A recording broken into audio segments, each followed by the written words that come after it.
A história começa em 1942 com o Major Gus Mart Philip e Anders Lassen a bordo de um veleiro com bandeira sueca quando um esquadrão naval alemão os abordou. O capitão alemão, irritado com a atitude bêbada e despreocupada dos tripulantes, que o provocavam, ordenou que encharcassem o barco com parafina e o incendiassem, lembrando-se de um incidente semelhante em que ele havia queimado outro barco.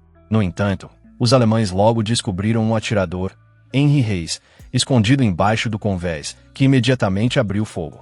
Em meio ao caos, Anders cortou a garganta do capitão alemão, e o grupo de embarque foi rapidamente eliminado e jogado ao mar. Enquanto isso, os alemães chegaram de um contratorpedeiro próximo, que era o alvo de Fred Alvarez, um mergulhador que havia colocado explosivos no casco do navio. Quando o contratorpedeiro começou a disparar contra o veleiro, a equipe provocou usando o corpo do capitão alemão morto. Naquele momento, os explosivos detonaram, afundando o contratorpedeiro. No final de 1941, a Alemanha domina o Atlântico com seus mortais U-boats, submarinos pequenos, mas altamente eficazes, que devastam navios mercantes que viajam entre os Estados Unidos e o Reino Unido. Durante a Segunda Guerra Mundial, o Reino Unido lutou para repelir as tentativas da Alemanha nazista de conquistar a Europa, com Londres sendo frequentemente bombardeada pela Luftwaffe. O país precisa de 3 milhões de toneladas de suprimentos todos os meses, mas os submarinos destroem metade deles. Até que os submarinos percam o controle do Atlântico, o envio de tropas dos Estados Unidos para a Europa continua impossível. Flashback para 25 dias antes. À medida que os U-boats aumentam seu controle sobre a cadeia de suprimentos da Grã-Bretanha, o primeiro-ministro Winston Churchill se reúne com o general de brigada Colin Gubin e o tenente-comandante Ian Fleming para elaborar um contraplano. Sua missão: interromper a rede de suprimentos dos U-boats, tendo como alvo o navio de suprimentos italiano Duchessa de Aosta e os 2 rebocadores que o escoltam, estacionados na ilha de Fernando Poo, controlada pela Espanha. Esses navios são essenciais para a manutenção, o rearmamento e o reparo da frota de submarinos de Hitler no Atlântico. No entanto, bombardear a ilha não é uma opção, pois Fernando Poo, localizada na costa oeste da África, é um território neutro. Qualquer ataque direto dos aliados correria o risco de empurrar o resto da Europa neutra para o campo de Hitler. As apostas são altas. Se forem capturados pelos britânicos, correm o risco de serem presos. Se forem capturados pelos nazistas, sofrerão tortura e execuções. Na sede da SOE, Special Operations Executive, em Londres, o general de brigada Colin Gubin e o tenente-comandante Ian Fleming, com o apoio indireto do primeiro-ministro Churchill, preparam-se para lançar a Operação Postmaster, uma missão secreta de sabotagem com o objetivo de paralisar as operações de reabastecimento dos submarinos alemães em Fernando Poo. Acompanhado pelos agentes do SOE Marjorie Stewart e Richard Aron, Gubin recruta o Major Gus Mart Phillips para formar uma equipe em terra para destruir o navio de suprimentos italiano Duchessa de Aosta e seus 2 rebocadores. Aron, que já vive disfarçado em Fernando Poo, administra um negócio ilegal de jogos de azar, tendo entre seus clientes altos hierarcas nazistas. Marjorie se faz passar por uma negociante de ouro de Nova York, com a tarefa de seduzir e distrair o comandante alemão, Heinrich Lühr.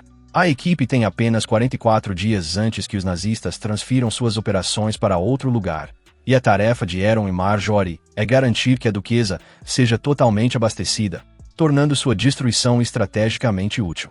No entanto, Gus logo descobre que a Pleiade, que Gubin havia enviado à frente, prevendo que Gus o quereria na equipe, foi capturado pelos alemães.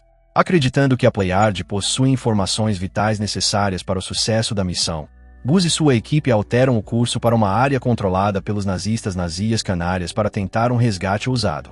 Enquanto os agentes do SOE, Marjorie Stewart e Richard Aron, viajam de trem para Fernando Poo, Gus e sua equipe elaboram um plano para resgatar a Pleiade.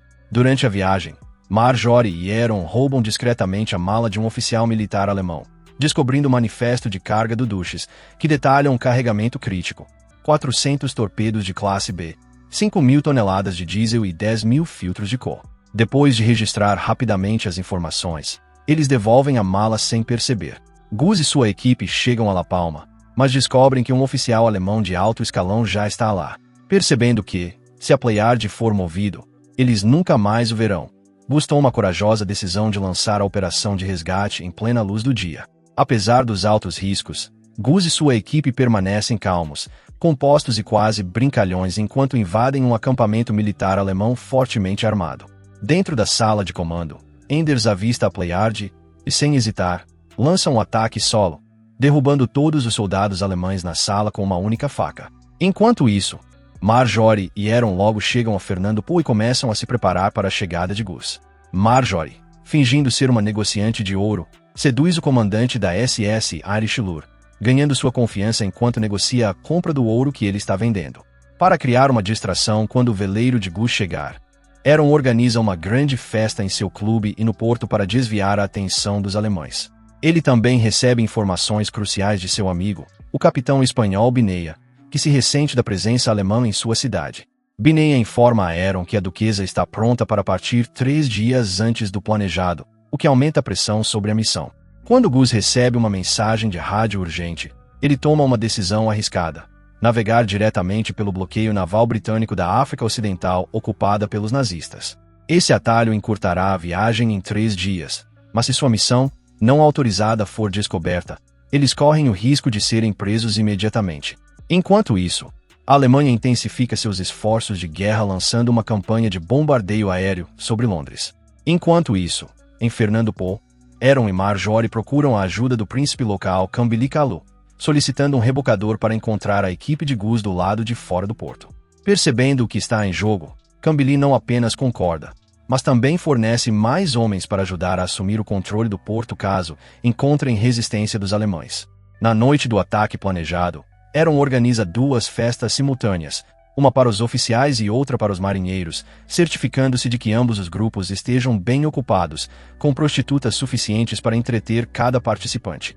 Durante o evento, Marjorie e Aaron descobrem que o comandante da SS, Lure, reforçou secretamente o casco do Duchess, apesar das objeções de seu capitão italiano, Umberto. Essa modificação inesperada torna o Duchess quase inafundável. Enquanto isso, um informante da equipe de Gubbins vaza detalhes da missão para o comando superior. O almirante Pound tenta interromper a operação, mas Gus ignora a ordem. Gubbins informa a Churchill que seu disfarce foi exposto, mas continua confiante de que Gus e sua equipe continuarão mesmo assim. Afinal, Gus foi escolhido justamente por não seguir ordens. Tendo recebido o aviso bem a tempo, Gus e a Pleiade mudam rapidamente de estratégia. Em vez de tentar afundar o Duchess, eles decidem sequestrar os navios e levá-los para fora do porto, com a intenção de entregá-los à Marinha Britânica. A Pleiade e Enders lideram o ataque ao Duchess, com o objetivo de assumir o controle do navio, enquanto Gus e Fred colocam explosivos nos depósitos de combustível do porto para impedir que os alemães os persigam. Gus e Hayes assumem o comando dos rebocadores, preparando-se para rebocar o Duchess para o mar. Fred coloca cargas para destruir a âncora do Duchess para que os rebocadores possam libertá-lo. No entanto, o depósito de combustível explode prematuramente, alertando os alemães antes que o Duchess esteja completamente fora do porto. Alarmados, os marinheiros abandonam o grupo e lançam um ataque total contra os rebocadores em fuga. Uma batalha feroz começa quando a tripulação de Gus, reforçada pelos homens de Cambili, luta. Apesar da intensa resistência, eles conseguem rebocar o Duchess para o mar, garantindo o sucesso de sua missão. Embora Lure acabe percebendo o engano de Marjorie quando sua ação começa a vacilar, o ataque já está em andamento. Antes que ele possa detê-los, Marjorie atira em sua cabeça, garantindo o sucesso da missão. Com a operação concluída, ela e Aaron comandam o último barco de patrulha restante no porto e partem para encontrar a duquesa no mar. Depois de entregar com sucesso os navios sequestrados a uma frota britânica estacionada nos arredores de Lagos, Gus e sua equipe são prontamente presos por suas ações não autorizadas. Enquanto aguardam a corte marcial, eles recebem um alívio inesperado.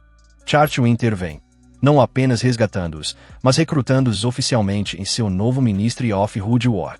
Seu ousado ataque não só paralisou as operações navais dos nazistas, mas também abriu caminho para que os Estados Unidos, que acabaram de entrar na guerra após o ataque a Pearl Harbor, se juntassem à luta na Europa. Em uma montagem final, o destino pós-operacional dos principais personagens é revelado.